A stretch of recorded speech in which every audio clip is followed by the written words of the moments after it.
The Tom Woods Show, episode 1873. Prepare to set fire to the index card of allowable opinion. Your daily dose of liberty education starts here. The Tom Woods Show. Hey everybody, Tom Woods here. I got just a short episode for you today, but it's some food for thought. I want you to think about it and maybe use it as a conversation starter because it really did make me stop and think. It's a point that I've made a little bit here and there over the years, but not as persuasively and thoroughly as in this case. But before I get to exactly what it is I'm talking about, let me tell you, I am pretty sure we are finally just days away from having the registration page up for the 2000th Tom Woods Show episode event that's going to be held at the Rosen Shingle Creek in Orlando on October 16th of this year, 2021. It does not cost you a cent to enter, but it would help me if you registered to secure your spot. Just make sure we have room for everybody. And I will be having a special reception for members of the Supporting Listeners program.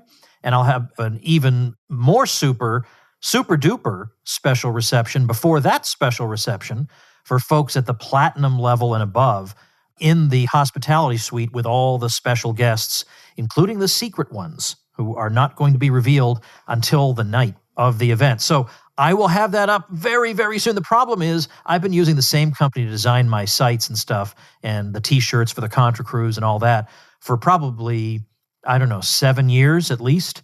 And they're in Australia. So they send me their mock-up of the site and then I give them my comments. But when they send me their mock-up, I'm asleep and I send them my comments and they're asleep and it takes twice the time. But I assure you it's coming and the event is going to be absolutely a blast. So if you've been enjoying the Tom Woods Show, you're going to have so much fun acting like a human being with a whole bunch of other human beings in a great big room. And I don't know if Dr. Fauci will approve, but it doesn't matter because we're here in the free state of Florida. And you should set aside time to come on down and have a great time with me, with all the special guests I have, with all the attendees. It's going to be an absolute blast. So anyway, let's dive into the topic for today. The topic for today is our enemies are cowards. Now, you may say, Woods, that's a bit of a broad brush you're painting with, but let's unpack this a little bit to get at what I'm talking about. Very often, as we know, on social media or in the traditional media, we'll hear things like, bigotry is bad, and we want to make clear that we are against bigotry. Okay, well, fair enough. I don't know of that many people who openly espouse bigotry, per se. I think we can all agree that there's no reason to be hostile or anything other than courteous and helpful toward any particular person. So I think pretty much everybody already knows that. So it's kind of like saying, we're against cancer. Cancer is a terrible, terrible thing, and we are absolutely 100% against it. Okay, fine. So we have to endure this kind of thing all the time.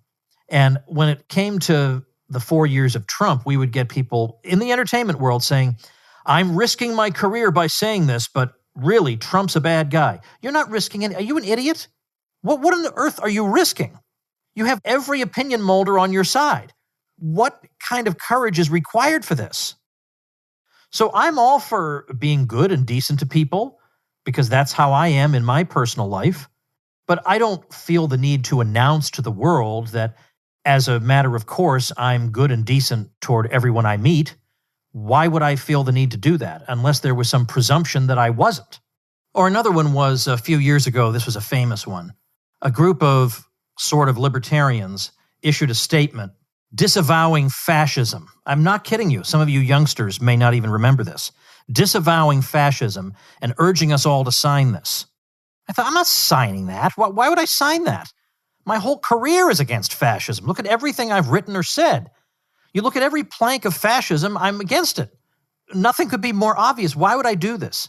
Well, it's because there are fascists in the libertarian movement. No, actually, no. No, that's just typical crazy left-wing hysteria. There are no fascists in the libertarian movement. Well, there are right-wingers who are entryists into the libertarian. Okay, whatever. Whatever this is doesn't concern me in the slightest. Whoever these people are, they have no funding, they have no support from anybody, they're invisible, as opposed to the left, which, let's see, controls academia, every corporate boardroom, the media, all the traditional media, absolutely, completely, with the occasional exception of Fox News and a few outliers. The political class, most of them, even the Republicans, have swallowed much leftism. If I didn't mention the entertainment world, well, that one's obvious. But the fact is, there are plenty of people who loved Ron Paul in 2008 or 2012, and then in 2016, they were for Bernie. Because what they liked about Dr. Paul was his, middle finger to the establishment. And they felt like Bernie was doing the same thing. All right, well, Bernie has there are people on his staff who were openly socialist and some of them actually sympathetic with Marxism. Not all of them, but it's not hard to find. I read about many of them being quoted openly in the press. But nobody was circulating a document that we all had to sign disavowing socialism and communism. I wouldn't have signed that either. What would be the point of that? It's just a way of, and plus no one would have done that because what they want to do is sign petitions against things that are extremely unfashionable already, just to signal to everybody, we're just like you. Yeah, we're libertarians, so we don't want tariffs. But other than that, we're kind of pretty close to. I have no interest in signaling anything to anybody like that. So I wouldn't have signed a thing about communism because I personally think these are stupid wastes of time. These are stunts that don't convert anybody. If anything, they make our movement held in even further contempt. They say, oh, well, what, you needed to condemn fascism? Well, what does that mean? Does that mean that fascism is part of liberty? Don't even go down that road. Unless you have no strategic sense whatsoever, right? Don't go down that road. I think of all the people who have come after me, who I don't know who these people are, as far as I can see in terms of the things they've done for libertarianism, doesn't amount to a hill of beans. And they come after me with all kinds of crazy name-calling and accusations. Well, I'm out here trying to do actual work. And then I have to deal with these people every once in a while. And it's all to make sure the rest of the world knows. Now, look, I may be a libertarian, but I'm not like this Woods here. I'm respectable. I listen to Dr. Fauci. Or whatever the fashionable thing is, they make sure everybody knows they're on board with it. Okay, we hear you. We hear you. You're pretty much the Democrats with free trade. Like that's, okay, we hear you. Or slightly lower taxes. All right, we heard you. Thank you. But the way I look at it is this, and now we get to the point I wanted to make. I've often wondered, would these people who go out of their way to let us know that they're against racism and bigotry and cancer and, obvious things that pretty much any decent person opposes, I wonder, would they have been abolitionists in the 19th century? Now, of course, they'll all assure you that they would be. And in fact, slavery is another thing they often assure us that they're against, as if anyone in the year 2021 is in favor of slavery. But you better believe they'll let you know that they're against slavery. Slavery's bad. Again, tremendous courage required to be against slavery in 2021. Would they have been against slavery in 1840 is the real question. Well, I'm not so sure because it seems like these are the sorts of people who want to assure us that they hold all the approved opinions about everything. Well, abolitionism was not exactly an approved opinion in 1840, was it? The Liberty Party, which was an expressly abolitionist party, in 1844, they got 2.3% of the vote, and that was the best they ever did. Abolitionism was unpopular even in the North. I mean, yes, a lot of people found slavery distasteful, and they had various reasons for, in theory, opposing it. Not always strictly for moral reasons. They had other reasons too. But they were not particularly sympathetic to abolitionists. And the abolitionist movement was extremely unpopular. So you're telling me that people who go out of their way in 2021 to make sure everybody knows that they hold all the same opinions held by the New York Times, the Washington Post, BuzzFeed, the Daily Beast, NPR, would have defied them all, or the equivalent of them all, in 1840? Really? That's the personality type that would have stood up to the world, the same personality type that gives in to everything the world demands of them today? I'm skeptical. I think we have reason to be skeptical. I don't think that's the case. Whereas I think the people who today are the most outspoken against what the establishment thinks and what established opinion thinks, and the Dr. Faucis of the world, frankly, are vastly more likely to have been abolitionists because they obviously have the stones to be able to stand up to dominant opinion. Now, It's just getting juicy here, folks, because I'm about to share with you the punchline of all this, the juiciest part of the whole episode. And before I do that, let me use the same level of enthusiasm to urge you to pursue the opportunities that lie before you at Skillshare, our sponsor for this episode. 3 of my daughters have used Skillshare. I've used it. A lot of my friends have used it as a way of learning new skills in record time. What kinds of skills? Well, everything from photography to film and video, music and music production, creative writing, animation, fine art. You can learn web development, marketing, entrepreneurship, and more. I have some really talented daughters, and I could easily see at least one of them going into some kind of creative career, or at least having a creative side hustle. So I recently took Martina Floor's class, Be Your Own Boss, Strategies for Launching Your Creative Career. And there she teaches how to showcase your work, how to find clients, how to build an audience, how to price your work, the sorts of things I would want my daughters to know. Skillshare is an online learning community with thousands of classes at your fingertips that are typically short, efficient, and manageable. So consider stepping outside your comfort zone a bit. Do something today you couldn't have done yesterday with Skillshare. So explore your creativity at Skillshare.com/woods and get a free trial of premium membership. That's a free trial of premium membership at Skillshare.com/woods. All right, let's get to the meat of the episode right here. And that involves a series of tweets from Robert P. George of Princeton University, known typically as Robbie George. He is somewhat right of center, but I would say 50 years ago he would have been more or less a political moderate. So his politics are not really what are important here. He says this: I sometimes ask students what their position on slavery would have been had they been white and living in the South before abolition. Guess what? They all would have been abolitionists. They all would have bravely spoken out against slavery and worked tirelessly against it. Yep, sure they would. He goes on to the next tweet. He says, of course, this is nonsense. Only the tiniest fraction of them, or of any of us, would have spoken up against slavery or lifted a finger to free the slaves.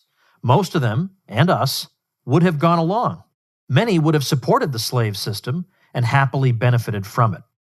Wow, that's some cold water he's throwing on these kids right here. And then he says, so I respond by saying that I will credit their claims if they can show evidence of the following: that in leading their lives today, they have stood up for the rights of unpopular victims of injustice whose very humanity is denied, and where they have done so knowing, 1, that it would make them unpopular with their peers, 2, that they would be loathed and ridiculed by powerful, influential individuals and institutions in our society, 3, that they would be abandoned by many of their friends, 4, that they would be called nasty names, and 5, that they would risk being denied valuable professional opportunities as a result of their moral witness.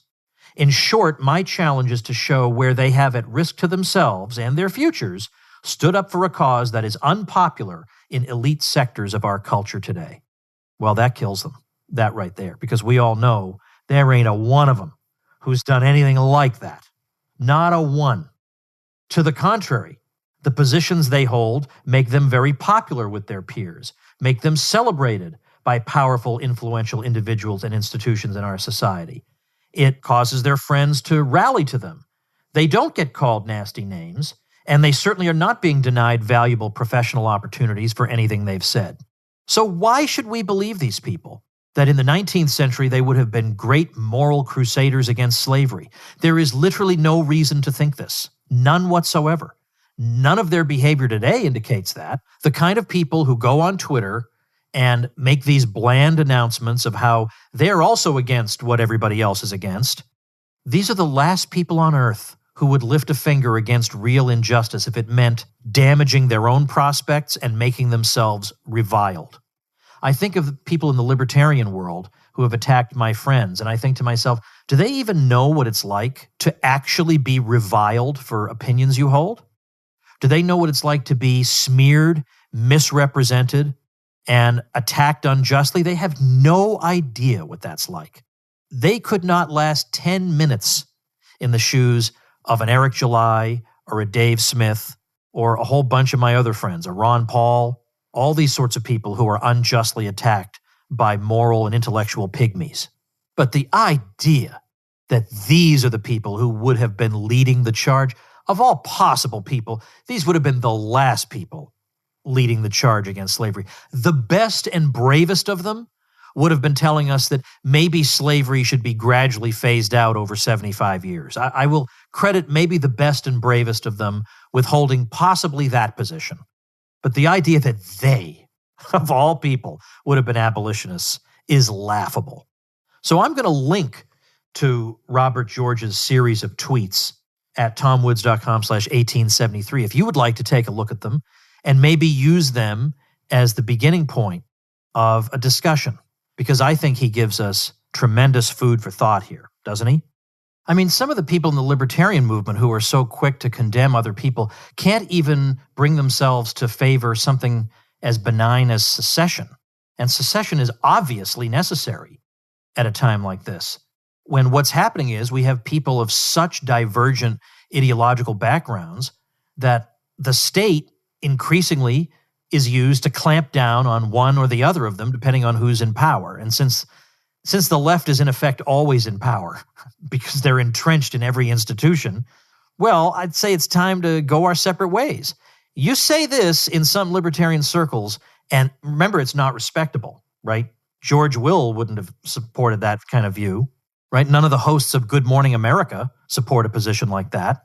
So, of course, we have to condemn it and ridicule it and talk about what crazy extremists these people are, all the while knowing that they themselves will never be criticized for opposing secession, given that almost everybody opposes it, every influential person opposes it. So they can sit there and make fun of people like me and ridicule and criticize us from the comfort of, well, I know the New York Times will like my position. I just refuse to live my life that way. I'm not going to withhold my opinions or take pathetic lapdog opinions so that I'll never get criticized, so that I won't. I get it. Not everybody is cut out for this. I get that.